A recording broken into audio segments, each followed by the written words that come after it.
प्रश्न 2, कविता में किससे सीखने की बात आपको सबसे अच्छी लगी, उसका चित्र बनाइए और नाम लिखिए। तो यहाँ पर आप इन दिए गए चित्रों में से कोई भी एक चित्र बना सकते हैं जिससे सीखने की बात आपको सबसे अच्छी लगी हो। ठीक है, यहाँ पर आप फूल बना सकते हैं। फूलों से हम क्या सीखते हैं? फूलों से नित्य हंसना सीखो। क्या सीखते हैं हम फूलों से? हंसना। ठीक है, यहाँ पर आप दूसरा चित्र बना सकते हैं, तरु की झुकी डालियाँ। तरु की झुकी डालियों से आपने क्या सीखा?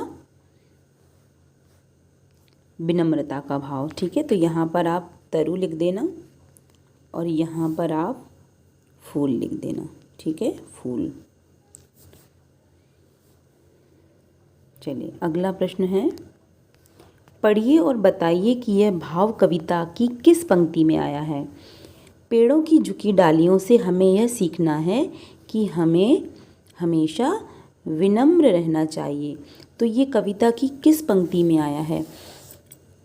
यहाँ पर हम लिखेंगे, तरु की झुकी डालियों से नित सीखो शीश झुकाना।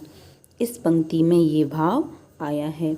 अगला नंबर है ख, हवा के झोंकों से हमें सीखना है कि हम हमेशा कुछ ना कुछ काम करते रहें। तो यहाँ पर हम लिखेंगे, सीख हवा के झोंकों से लो, सीख हवा के झोंकों से लो कोमल भाव बहाना। ये हम कविता से ही लिख देंगे। यहाँ पर देखिए कविता में लिखा हुआ है, पहली पंक्ति में लिखे हम तरु की झुकी डालियों से नित, और दूसरी पंक्ति में लिखेंगे हम सीख हवा के झोंकों से लो। ये पहला में लिखेंगे, ये दूसरी में लिखेंगे। ठीक है, अगला है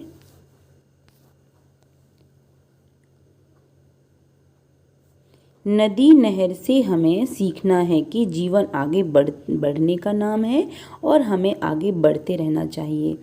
तो इस कविता का जो भाव है वो आया है हमारी इस पंक्ति में।